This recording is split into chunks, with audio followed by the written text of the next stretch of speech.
भारत ने शनिवार को झेलम नदी के जलस्तर में अचानक बढ़ोतरी कर दी और इससे पाकिस्तान के कब्जे वाले कश्मीर यानी कि पीओके में खलबली मच गई। पीओके का कहना है कि भारत ने बिना किसी पूर्व चेतावनी के ही उसे उरी बांध से पानी छोड़ दिया। बताना होगा कि पहलगाम आतंकी हमले के बाद भारत ने सिंधु जल समझौते को स्थगित करने के साथ ही कई सारे बड़े कदम उठाए हैं। भारत ने कहा कि वो पहलगाम हमले के दोषियों को नहीं बख्शेगा। भारत की ओर से जब पानी छोड़ा गया तो पीओके के हटियन बाला जिले में इमरजेंसी वाले हालात बन गए और लोगों को सुरक्षित जगहों पर भागना पड़ा। पीओके ने इसे अंतर्राष्ट्रीय मानदंडों और सिंधु जल समझौते यानी कि इंडस वाटर ट्रीटी का उल्लंघन बताया है। टाइम्स ऑफ इंडिया की एक रिपोर्ट के मुताबिक पीओके की राजधानी मुजफ्फराबाद और चकोटी इलाके में स्थानीय प्रशासन की ओर से लाउडस्पीकर पर नदी का जलस्तर तेजी से बढ़ने की चेतावनी जारी की गई। प्रशासन ने कहा कि लोग घरों को तुरंत खाली कर दें और अपना कीमती सामान लेकर वहां से भागे। पीओके के प्रशासन ने कहा कि झेलम नदी के नजदीक रहने वाले लोग दूर चले जाएं क्योंकि भारत के द्वारा झेलम के सामान्य से ज्यादा पानी छोड़ने की वजह से यहां पर बाढ़ आ गई है। इस तरीके की भी खबरें हैं कि इस वजह से जानवरों और फसलों को बड़े पैमाने पर नुकसान पहुंचा है। पीओके की सरकार ने भारत पर जानबूझकर वाटर टेररिज्म फैलाने का आरोप लगाया है और पहले सूचना न देने को सिंधु जल समझौते का उल्लंघन बताया है।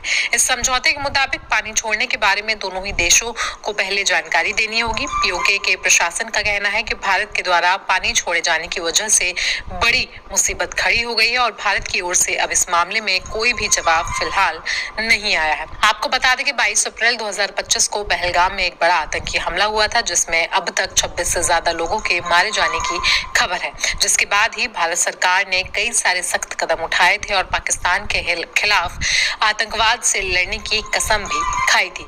इसी कड़ी में भारत ने उन सभी नागरिकों को वापस पाकिस्तान भेज दिया है जो स्पेशल वीजा के तहत भारत आए थे। अब उन लोगों ने भारत से पाकिस्तान जाने पर क्या कुछ कहा है, चलिए आपको वो भी सुनवा देते हैं।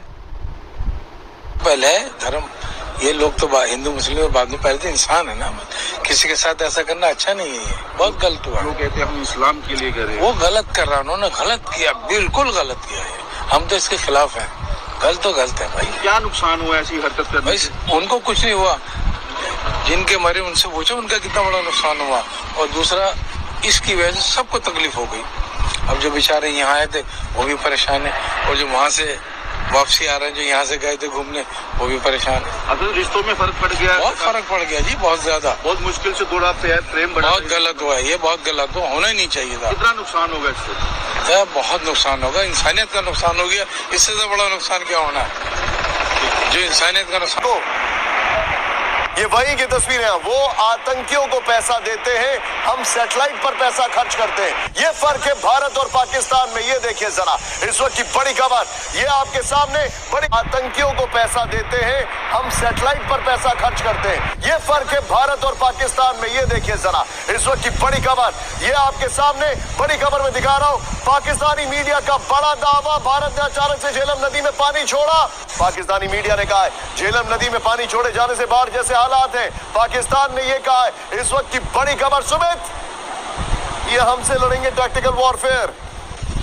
निशांत, वैसे हमसे लड़ने की जरूरत नहीं, ये अपनी जनता से ही लड़ ले, यही काफी है। पेट्रोल डीजल के दूसरी चीजों के दाम हुए बढ़े थे, महंगाई हुई थी, जनता ने इनके जनरलों के घर जला दिए थे। और अब ये आलम है कि जब ये बाढ़ आएगी या और आप कह सकते हैं क्योस मचेगा, तब ये क्या करेगी जनता, पाकिस्तान की जनता, ये आप खुद समझ लीजिए। और यही वजह है कि पाकिस्तान की आर्मी अपनी फेस सेविंग के लिए ये सारे षड्यंत्र रचती है, लेकिन अब सिचुएशन उल्टी हो चुकी है। हमारी जनता जिसने बॉर्डर फिल्म देखी है, जिसने लक्ष्य फिल्म देखी है, जिसने बॉर्डर 2 भी देखी है, हकीकत फिल्म देखी है, वो जनता सोचती होगी कन्वेंशनल वॉरफेयर ये है हाइब्रिड।